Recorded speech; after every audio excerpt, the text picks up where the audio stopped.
ఈసారి republic day మునుపటి లెక్కుండదు. Mother of all deals కి ఒక వేదికగా మారబోతోంది. యూరోపియన్ యూనియన్ నుంచి ఇద్దరు టాప్ లీడర్స్ రిపబ్లిక్ డే అతిథులుగా రావడం వెనుక అసలు ఎజెండా ఏమిటి?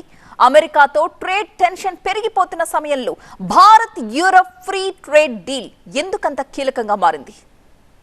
దాడిని తన్నేవాడుంటే వాడి తల తన్నేవాడుంటాడు. అక్షరాల అమెరికా విషయంలో ఇదే అప్లై చేస్తోంది భారత్.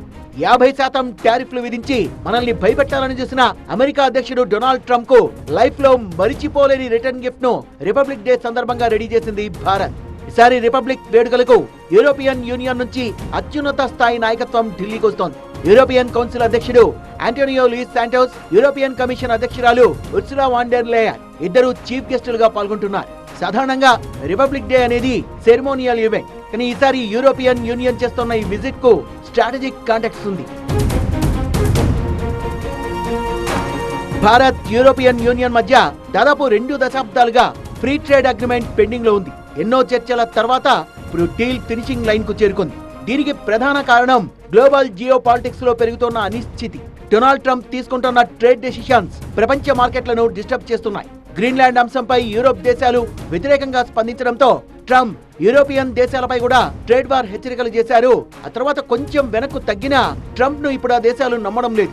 ఏ సమయంలో భారత్ కూడా అమెరికాతో వాణిజ్య ఒడిదుడుకులను ఎదుర్కొంటోంది. భారత ఉత్పత్తులపై విధించిన 50% టారిఫ్లు అలాగే కొనసాగుతున్నాయి. ఈ నేపథ్యంలో భారత్ యూరోపియన్ యూనియన్ లీడర్స్ ను రిపబ్లిక్ డే వేడుకలకు ఆహ్వానించింది. ఈ ఆహ్వానం కేవలం ప్రోటోకాల్ కోసం మాత్రమే కాదు, ఇదొక స్టేట్మెంట్. భారత్ తన ఫారిన్ పాలసీని ఇండిపెండెంట్ గా నడుపుతోందని చెప్పే మెసేజ్. జనవరి 27న జరిగే Bharat EU high level summit లోనే free trade deal FTA announce చేసే అవకాశం ఉందని డిప్లొమాటిక్ సర్కిల్స్ చెప్తున్నాయి. ఉర్సులా వాన్ డెర్ లేయన్, భారత వాణిజ్య మంత్రి పీయూష్ గోయల్ ఇద్దరు కూడా దీన్ని మదర్ ఆఫ్ ఆల్ డీల్స్ గా పేర్కొనడం చూస్తే ఈ ఒప్పందం ఎంత ముఖ్యమో అర్థమవుతోంది. డీల్ కుదిరితే గత 4 ఏళ్లలో భారత్ సైన్ చేసిన 9వ ఫ్రీ ట్రేడ్ అగ్రిమెంట్ అవుతుంది.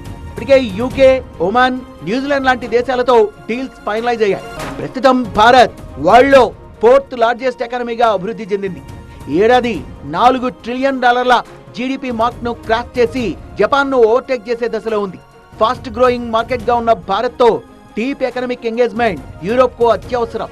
భారత్ EU కలిసి పనిచేస్తే 2 బిలియన్ జనాభాతో గ్లోబల్ జీడీపీలో 1/2 వాటా ఉన్న ఒక మాస్ ఫ్రీ మార్కెట్ క్రియేట్ అవుతుంది. ఇప్పటికే యూరోపియన్ యూనియన్ భారత్ కు లార్జెస్ట్ ట్రేడింగ్ కంట్రీగా ఉంది.